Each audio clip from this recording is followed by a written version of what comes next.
Alright, balikan lang natin. May Paring teka Melo, Rowena. Meron akong nabitin kanina eh. Ano ba yung... Di ba? Sabi ko nga, si Congressman, isa sa mga may pangunahing akda ito na Magna Carta for the Poor. Okay. Pero Congressman, yun po ay naisa batas. Kung hindi ako nagkakamali, 19, tama ba? 19 something.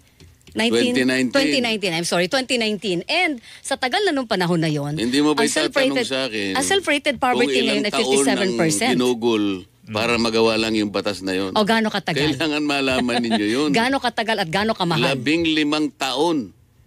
15 Magna years. Carta for the Poor. Kasi 2004, yun ang entry ko sa Congress. Weng.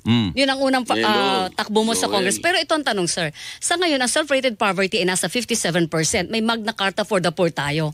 Nasaan ang mali? Bakit hanggang ngayon mas marami Anong po ang mahirap? 57%? 63% ang SWS. Pero mayroon pong Pero sa government Mindanao, survey, 76%. 57%. Sa Visayas, 74%. Balance of Luzon, 55%. Anong katumbas nun? 17.4 million families. You assume that one family comprises 5 members.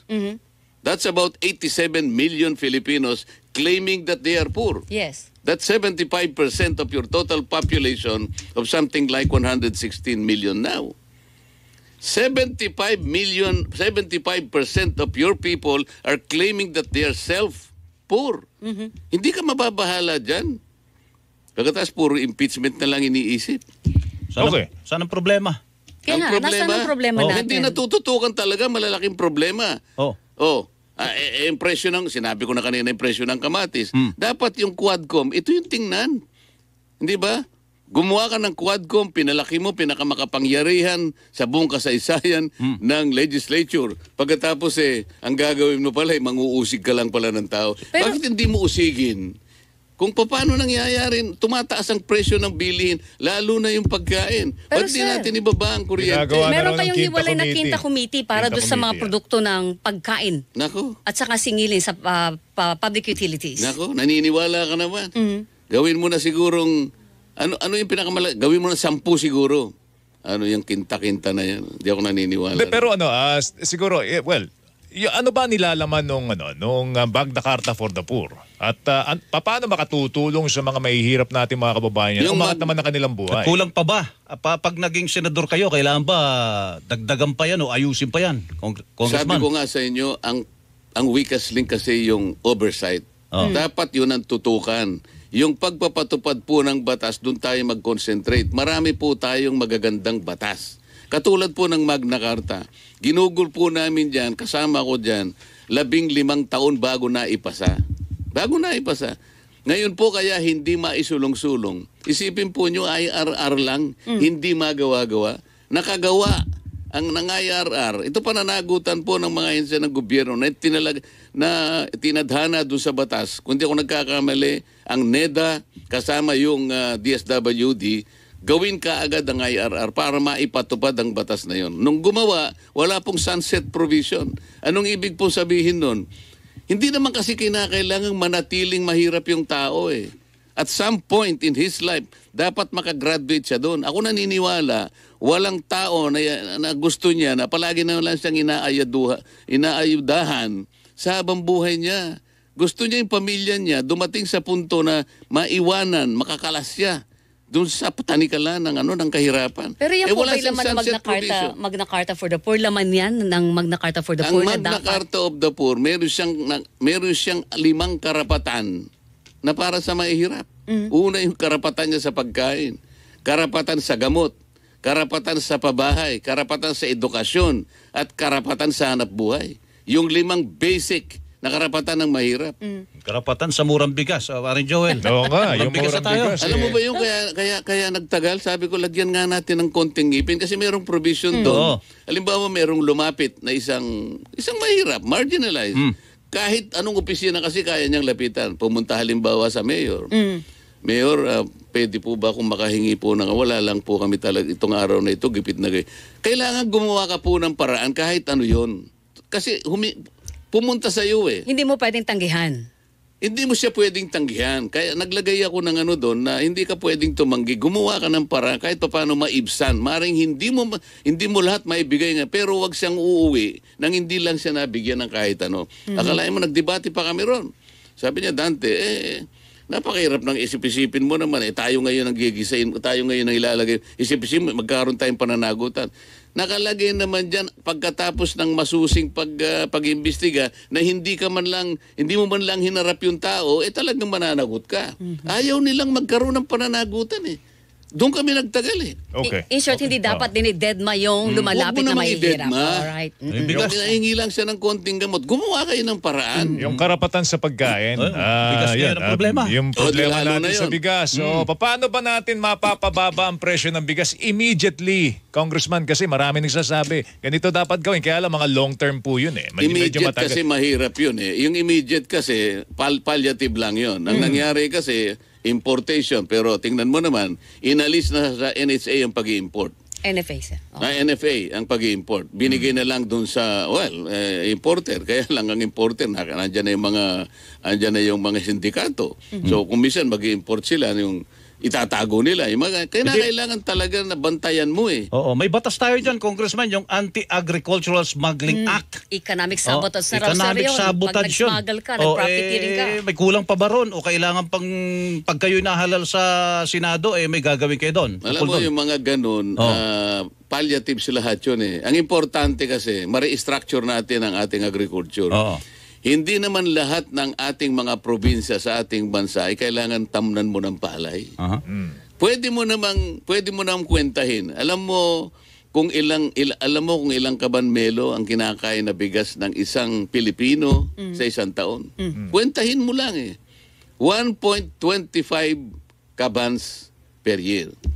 O i-multiply mo ngayon, bago multiply sa 116 million Filipinos, tanggalin mo yung hindi kumakain ng bigas. Saka yung nasasayang. Merong kumakain lang ng kasaba. No rice diet. May kumakain lang ng mais. Meron namang yung mga sanggol hindi pa kumakain ng bigas. Sabaw ng bigas ang kinakain ng sanggol. O alimbawa, nakuwenta natin 95 million lang ang talagang kakain ng bigas. Multiply mo sa factor na yun. Alam mo, ito lang pala ang pwede nating i-produce. Pipili ka na lang ng mga ilang probinsya ang tatamnan natin ng palay. Para sa ganun, focus tayo. Pati irrigation, pati pesticide, pati fertilizer, mababantayan ngayon yan. Hindi nasasayang resources. Ibig ko sabihin, clustered tayo, hindi yung... Ay, nako, maniwala. Sabog-sabog. Pero habang inaantay natin ipatupad ng gobyerno yan, magtitiis muna tayo dito sa... Mahal na bigas. 45 pesos, 47, minsan 55, 58 pesos. Ang maximum sa Diyos. Alam mo, ang kailangan natin patriotism. Ako, ginawa ko na ito eh.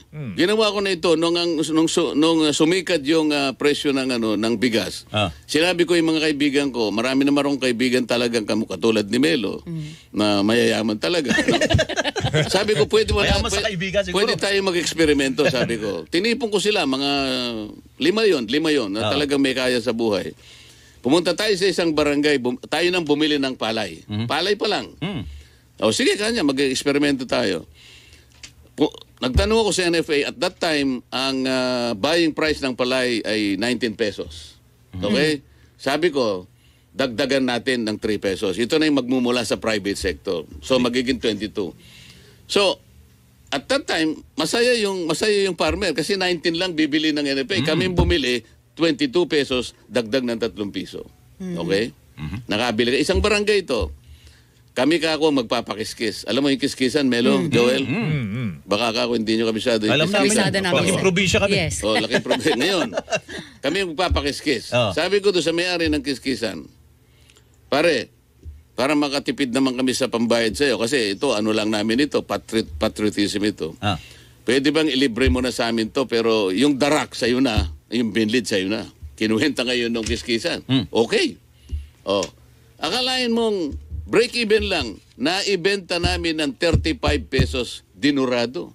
At that time, 55 pesos market value. Pero binenta namin ng 35. Alam mo, 10 minutes lang naubos yung isang truck eh. Inano namin, ang package namin 5 kilos per pack. Mga mahihirap na tao, luminya. May pera silang pambili. At 35, nakatipid sila ng 100 piso. Bakit? 5 kilo eh. 20 pesos. Yun. So kayang Times mapamura. Kayang mapamura. Kayang mapamura ba? Kailangan lang magsama-sama tayo. Ang private sector, sumama na eh. Sumama na. Yung kuryente, mapapamura pa ba natin yan? Bakit hindi? Sa anong paraan? Mapapamura tayo sa mahal. Sa Ayun. anong paraan? Paano? Una, murahin mo muna. Yung seryosong sagot. Seryosong sagot, maniwala ka sa akin. Baka wala kayong time. Iksiyan lang natin. System loss. Yes. Yan. Melo, bakit yung ninakaw na kuryente kasama kang nagbabayad? Bakit? Bigyan mo ako ng magandang dahilan kung bakit kailangan mo bayaran. Ay, galit kami Sabi doon. nga, Ayaw dami mga namin, jumper. ayaw namin doon. Kaya kailangan bayaran, puputulan kami. Wala kami choice. O kaya nga, pero ang bayad mo kasama yung system loss. Kasali, hindi Tama? dapat. Pagkatapos, bakit hindi pinatutupad ng ERC yung provision ng ating IPIRA na meron doon na ARCOA? Ano ang ARCOA? Ibig mo sabihin, hindi mo alam ang ARCOA? Ano po ang ARCOA? Ikaw, Melo. Arcoa, alam ko. Arcoa. Ano yung Lagyan Arcoa? mo lang ng R. Joel, Ano ba yung ARCOA? Ano ang ARCOA? Retail Competition and Open Access. Ano yun? So, nakita na ninyo. Kaya nga, hindi... ayaw kasing ipaliwanag ng ERC. Dapat unang-una silang nagpapaliwanag at pati yung mga guidelines, pati yung mga regulasyon, dapat nagawa na nila. Sinabi ko nga sa'yo, nagawa ang EPIRA 2001 or 24 years ago. Bakit ang ngayong regulasyon ng ARCO? Ano ba yung ARCO ba? Ano ba yung subdivision mo, Melo? Diyan lang sa village. Pero yung village na yan, Villager. meron kayong homeowners association. Tama. Oo. Pakwenta mo yung aggregate na konsumo ng inyong gilids. Oo. Kapag ka nakwenta mo 500 kilowatts, pwede na kayong mamili ng retailer. Not necessarily Meralco mag-supply sa inyo. Nasa batas yun eh. O halimbawa, inopera ka Melo. Melo, magkano yan? Kwentahin natin. 11 pesos ang binabayaran mo. O magkano ang bid mo? Bibigyan kita 9 pesos. Di ba kakatipid ka? Ito yung mga paraan. Sundan lang natin ang batas. Wala nga nagpapatupad. Meron pang aggregation. Hahaba lang tayo eh. Okay, sige. Meron akong magagawa. Pero in short, kaya po ba tanggalin na systems loss? Bakit Kasi hindi? yun daw ang effective para na paraan para mapababa talaga agad ang presyo ng Sasabihin ko lang doon sa batas, kuryente. tanggalin mo na yung system loss na nilagay nyo dyan sa batas na yan. Mali yan. But ang problema, Congressman, ilang kongreso nang nakalipas, ang dami pong panukalang batas tanggalin na systems loss pero walang nakakapagtanggal. O, wala kasing gustong magsimula. So, Ako nasa- nagsisimula ako, ayaw nila akong tulungan. So walang political will. O, tingnan mo nga ABS-CBN. Sino bang... Ako lang. Wala namang gusto na sumama sa akin. Meron ka ba nakita isang senador na tumulong sa akin? So, Teka, sandali. gagawin mo sa Senado yung pagkatatanggal sa Ang system systems loss. loss. Bakit hindi? Okay, sige. Asahan O, namin yan. bigyan mo sa akin Sa lalong madaling panahon. Melo, kung ikaw ang president ng Senate. Okay. Halimbawa, Teka. sasabihin sa'yo, bigyan mo sa akin yung Alos na. Oh.